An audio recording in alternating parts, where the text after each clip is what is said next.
Hey everybody, welcome to T-Roy Cooks and welcome to another Thursday Chat with Troy. I appreciate you joining us. If this is your first time here, hope you check out the description box. Just hit show more down beneath the video. That's where you can find all the questions that are going to be answered in this video, and also where in the video those questions are asked and answered. Also, if I mention any YouTubers, they'll be down there. If you're interested in any social media to contact me directly or anything, all of that's down there along with some affiliate links. If you don't mind helping support T-Roy Cooks, I'd appreciate it. But, man, can't do all this without y'all. Again, thank you very, very much for all of the questions. I pulled these questions from a couple of weeks ago. These are from episode 54, and I had over 5 pages of questions. So y'all are still hammering me with these questions. There's no way I can answer all these in one episode. So I'm just going to pick some out. If I don't answer yours, ask it again in a future episode. I think that's how we're going to try to stay ahead of the game here this year. But anyway, let's get to it. Show you what I'm drinking first off here. This is a 9-band brewing company out of the Dallas area. This is Cactus Cat. It's a Kolsch beer. They say it's our classic light and crisp German ale with grassy and biscuit notes. I don't think I've tried this one. I may have, but I don't think I have. But I like the 9 Brands Brewing Company, man. That's some good stuff. I think that's the one that makes the Badger beer I love. Let's check it out. I can't find that Badge beer here, but I can find this Cactus stuff here. That's pretty doggone good, man. Yeah, I like that. Cheers. That's good stuff. Let's get to it. What do you say? Y'all sit back, grab you some popcorn and a Coke or a pop. Cheers. Alright, first question. Oh, it's my brother James from Aim 'em and Claim 'em Smokers. He's a fabulous YouTuber, world-renowned barbecue cook. He's got all kind of medals and ribbons and everything. Go check him out. Links down below. Love you, brother James. He says, question for you, brother. What meat's your favorite to cook and smoke, and which meat would be your least favorite to cook or smoke? Cheers. A drink up. Hey, cheers to you, brother James. You drink up too, buddy. Favorite meat to cook or smoke? Man, that's a tough one. That's a tough one. I'd say pork, because I like pork butt and pork ribs. Doggone, man. Brisket, beef ribs, and spare ribs. Those come in a very close second, man. Really do. As far as food that I don't like to smoke or cook, probably had to be fish. I mean, I know fish is very healthy for you. We just, in fact, I had catfish today, fried catfish for lunch with Karen a while ago. But we just don't eat a lot of fish. We do some fish tacos every once in a while. But smoking, don't really smoke fish. I've smoked salmon once. And I know I've got a lot of you requests that I do it. I'll do it again for you. But yeah, I haven't done a video on that. We'll do it. We'll do that. So appreciate it. If y'all got something to chime in on what's your favorite and what's your disfavorite, y'all put it in the comments section down below. As I always say, we're a community. If you've got some feedback or some input on one of these questions, feel free to put it down in the comments section below. If you've got a question, ask it in the comments section down below, and I'll be sure and add it to my list for our future chat. That's how we work it around here. We're just all one big happy family, folks. Next question is from Meathead, another YouTuber. And that's one thing, if you're new here, you'll find out I got a bunch of YouTubers that follow me and that ask these questions. So we share knowledge amongst each other. And a lot of us, quite a few of us, actually do call each other and talk on the phone or email or text message. So it's a great community, man, and I'm so glad that a lot of you are part of it. Meathead, what you got for me there, brother? He says, hey, Troy, cheers to you. Cheers, Meathead. But again, Meathead and James, their channels will be down below in the description box. Hit show more. Meathead says, thanks for answering my question. You're quite welcome. Appreciate you asking, man. He said, here's a fun one for you. Other than barbecue, what's your favorite genre of food? Cajun food. I love me some Cajun food, buddy. Yeah, I do. That's good stuff, man.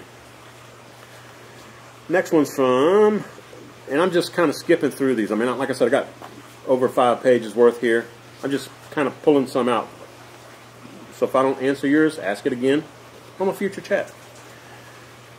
Next one's from John Pellerito. How you doing, John? Appreciate your support, man. He says, I've not tried OakRidge BBQ rubs. Do you have a preference? Oh, man, I'll tell you what, their Black Ops brisket rub, that's good stuff, buddy. That's good stuff. But all their rubs are so good. Every one of them, man. Their Dominator rub is really good. There's another one that they have for pork. I think maybe it's a pork and chicken rub. I can't remember. But I've tried them all, except for the habanero. I haven't tried that one yet. Or any of the higher heat level ones. I haven't. I think they got...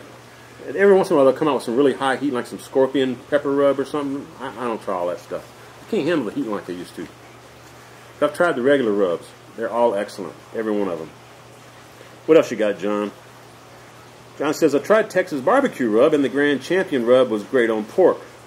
But the old No. 2 brisket rub was not good to me. I normally stick to salt and pepper and cayenne for my briskets, so I'm curious if OakRidge is similar to TexasBBQ rub. Cheers, bro. Hey, cheers to you, John. Cheers, bro. No, TexasBBQ rub is a different blend. I'm with you. I don't like the old No. 2 that they have too much. But the Wild Rub, the Grand Champion, and their original TexasBBQ rub, those three from TexasBBQ rubs they're good. I like those. But they're on a different level than the OakRidge BBQ. I think OakRidge BBQ, they step it up a few more notches above what you would get from TexasBBQ rubs. But they're both good, all right? But I'm with you on the old No. 2. That's not my favorite. But, yeah, salt, pepper, a little cayenne. That's what I put on my brisket. Good stuff. But anyway, I'll put links to TexasBBQ rub and OakRidge BBQ rub down in the description. Just click below. Appreciate the question, John. Next one's from Thomas Pauly. How you doing? How you doing, Thomas? He says, first of all, cheers, T-Roy. Y'all trying to get me drunk. Cheers to you. All right, Tom, what you got? He says, I have an old Brinkman smoker, and I want to smoke a turkey. Is the Brinkman good enough, or should I modify it, or buy something else? What do you recommend? Thanks for all you do. Tom Pauly in the ghost town of Salton City on the Salton Sea. Hey, Salton City. From the Salton Sea. There you go, Tom. Appreciate it, man. I think my first smoker was a Brinkman, the bullet type smoker. Hey, man, when you got that, it works fine. You know, if you want to step up your game, though, I'd go with a Weber Smoky Mountain. That's what I would do. But the Brinkman, it'll cook you a nice turkey. All right, you may burn a little bit more fuel because it's not as efficient, and got to kind of watch from over smoking your meat. Don't over smoke it and make it bitter. But the Brinkman will do a fantastic job. You know, just use what you got, man. Ain't no big deal. Appreciate you watching me all the way from Salton City. Next question is from Karki351. It says, T-Roy, question. Have you cooked on a trailer-mounted smoker grill before? No, I haven't. And if you were building one, what is something that you would absolutely want to have on it? The reason I ask is I'm building one from a fuel barrel and an old trailer frame, and I want to be able to cook with it everything from hot dogs to low and slow cooks. Plan is to use the firebox to burn mostly wood, with charcoal filling in when I can't get wood. Love the videos and watch every one when I get a chance. Especially love the factory tour video. Oh, that Yoder factory tour, yeah. Had fun, man. It says, pretty cool they let you do that. Cheers. Yeah, it was real cool they let me do that. That was fun. I enjoyed that tour. I'm glad all y'all enjoy that too. You know, I've never cooked on a pit on a trailer like that, or hauled a trailer around with a pit on it. But I think as long as you've got an offset, where you got a firebox, you got a main cooking chamber, and you may even want like a vertical chamber on one end, so that you can hang some ribs in there, or hang some sausages and stuff in there to smoke.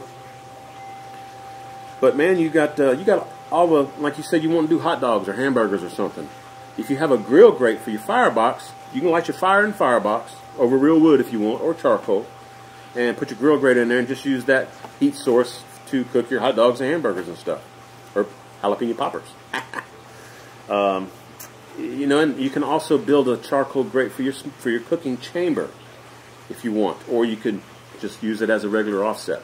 And then you've got the really low and slow on the far end with a vertical type stack smoker in there on the one end, so that you can hang stuff or put stuff like sausage and cheese and stuff to slow smoke.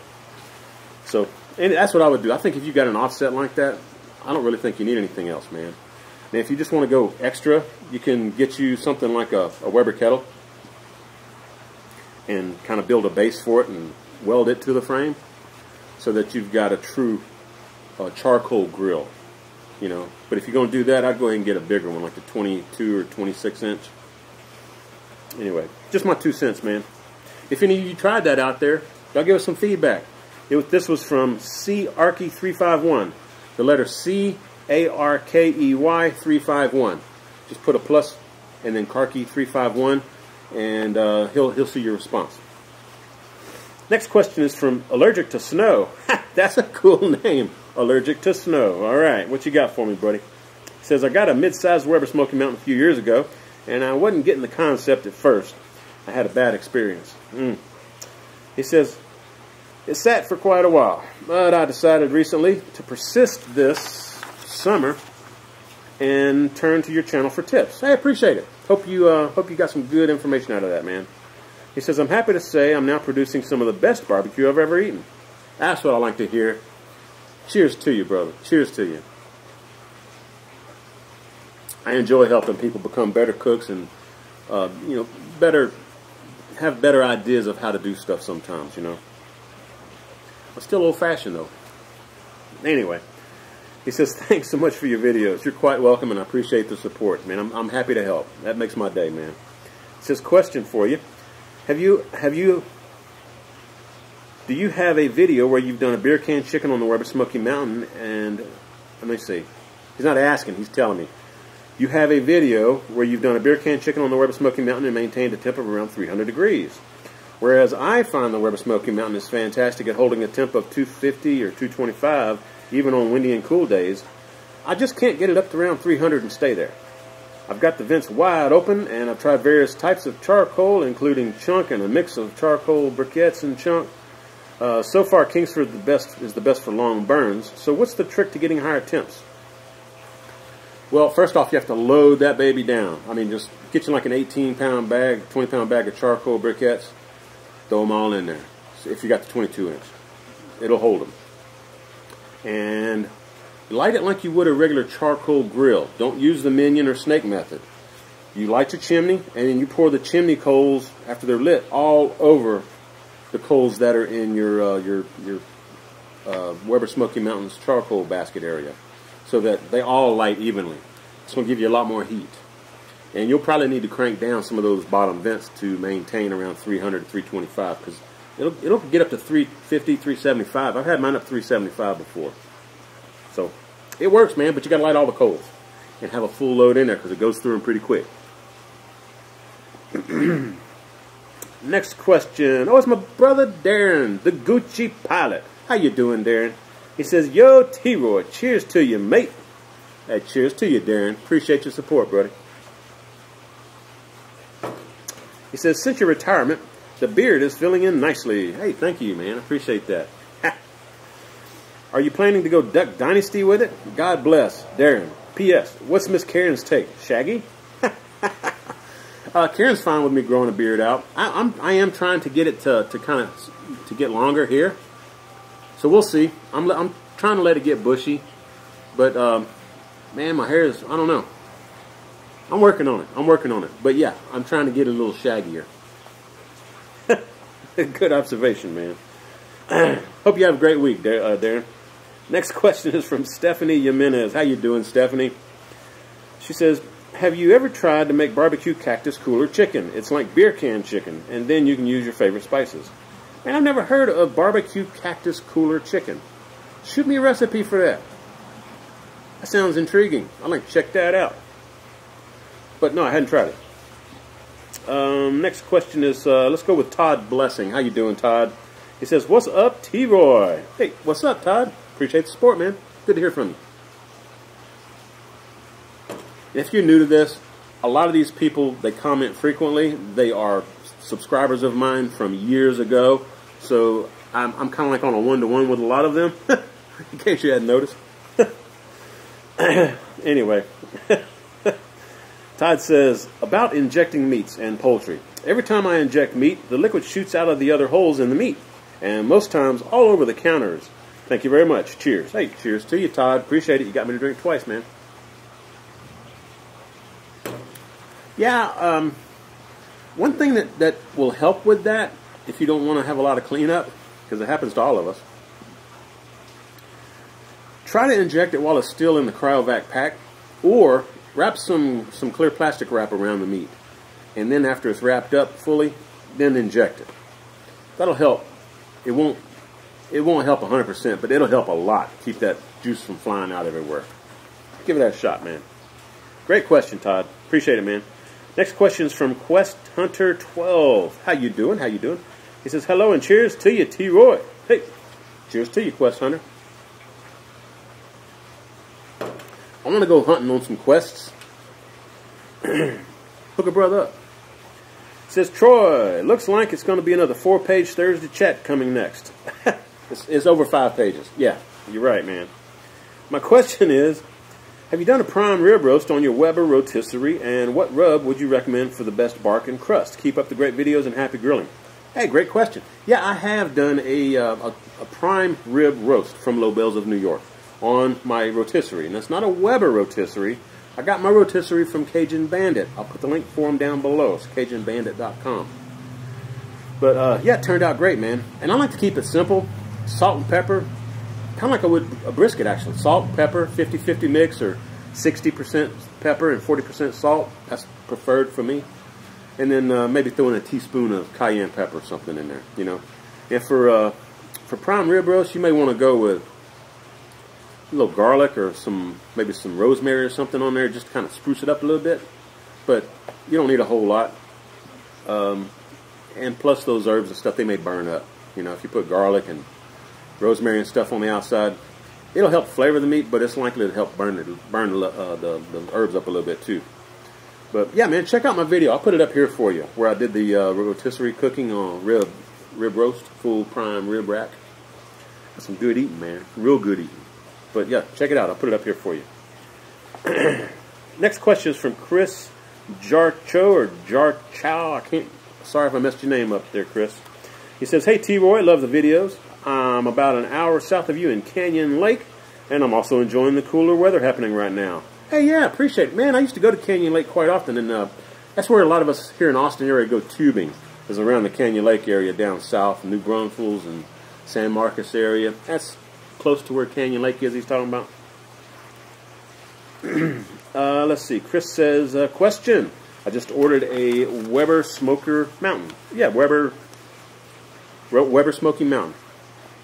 He says, any tips for a beginner of this type cooker? Thanks and cheers to you. Yeah, here, cheers to you. Appreciate it, man. You're going to love that Weber Smoky Mountain. But I will say, when you first get it, spray it all down on the inside with some Pam, or rub some kind of like grapeseed oil or something on the inside, or some canola oil, vegetable oil.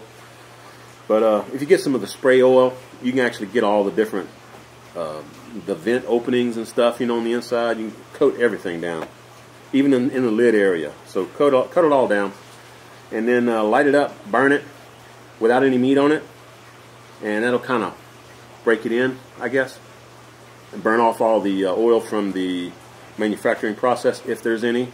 But they may have, I remember when I first got mine, it had a little oil in it, but I think they clean them up better nowadays. So when you actually get them new, I don't think they have any oil in them. But if they do, just do a cook, like I just said, with no meat on it, and do it like a 3-4 hour cook should be enough. Then let it cool off, and you probably only need like half a charcoal load for that. Not even that, but anyway, you can reuse the charcoal that you don't use. After the 4-hour mark, just shut all the vents. It'll make the fire die out, and you can reuse those charcoals. Just kind of move them around a little bit, knock the ash off of them, and then put some more charcoal in there for your next cook. Put some meat on there and let that baby go, and it should work fine. At first, you're going to have trouble keeping the temps maintained on it, because it's got to build up some carbon on the inside, okay? So the first 4 to 6 cooks, you may have issues where you're like chasing the temps the whole time. But try to get it set as best you can. Then put your meat on there after it kind of maintains the temp for about 15-20 minutes. Go ahead and throw your meat on there, and it's going to drop the temp. Be prepared for it, because you're putting cold meat in the cooker. But let it rebound on its own. You don't need to go and adjust the vents and all that. Just let it rebound on its own.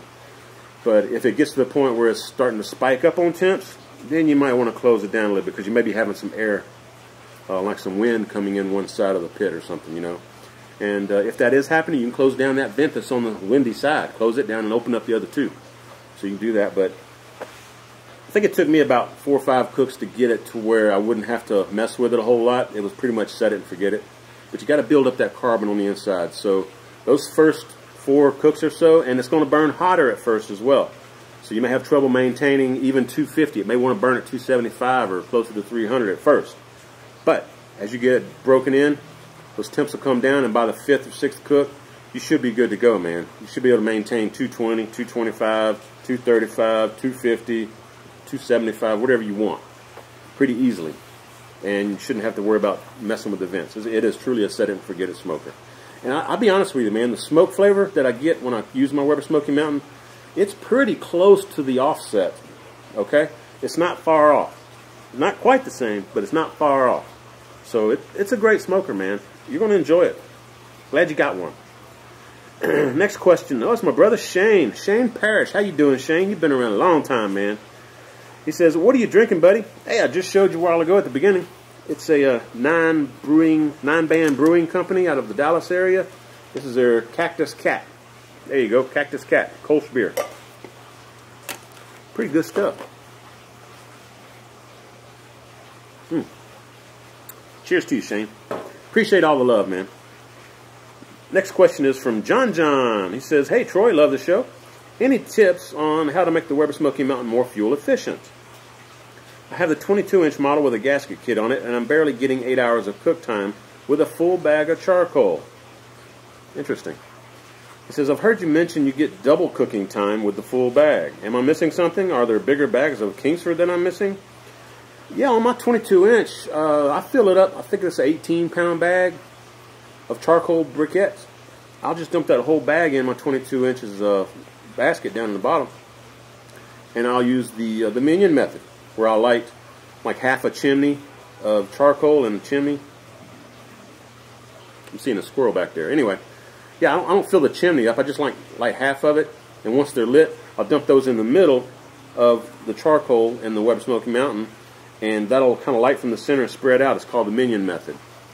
And I don't have any issues at all trying to maintain 225 or 250 or 275 on the Weber Smoky Mountain.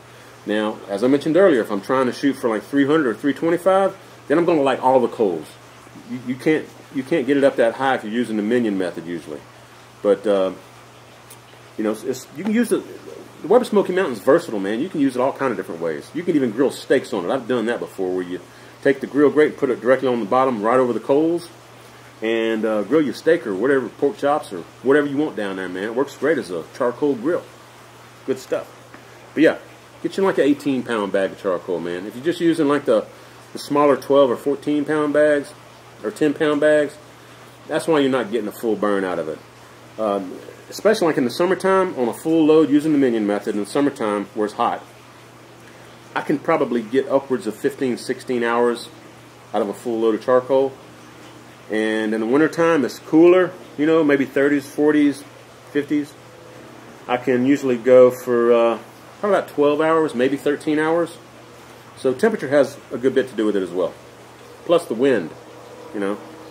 Anyway, great question, John. I appreciate it, man. Next question is from Brandon Walker. He says, hey, T-Roy, cheers. Hey, cheers to you, Brandon. Hey, appreciate that, man. That's a good beer, y'all. I like that 9-band brewing company. It's good stuff, man. Wish they had my Badger beer, though. All right, Brandon says, I've been watching you for a while and really like your style. Appreciate that, Brandon. Thanks, man. He says, question, Weber Smoky Mountain or normal Weber? What would perform better or easier? Now, that's interesting. You know, as a more of an all-around type cooker, I'd say go with the kettle. The Performer. I like the Performer also because it's got a tray on the side, a table. But honestly, man, the Weber kettle, the Performer, if you've got the slow and sear, it acts exactly like the Weber Smoky Mountain. You can do nice low and slow cooks on it. You get that real nice smoke flavor, pretty close to what you would get off the Weber Smoky Mountain. You know, so you've got all these other accessories that you can buy for the kettle as well. There's a bunch of different things you can do with the kettle that you can't really do with the Weber Smoky Mountain. The Weber Smoky Mountain is more designed strictly for smoking, whereas the kettle you can do high heat cooking, and with additions like the slow and sear, you can do some low and slow cooking on it. So out of the two, and I only had one choice, I can only get one, I'd say get the kettle and then get you some accessories to go with it. That's what I would do. Alright, next question is going to be from K. Youngberg 53. It says, cheers, T-Roy. Cheers to you, K. Young 53. I appreciate the question. He says, great chat as always. Thank you very much. Thank you. Appreciate it, man. I really do enjoy doing these chats, you know? These things are fun, man.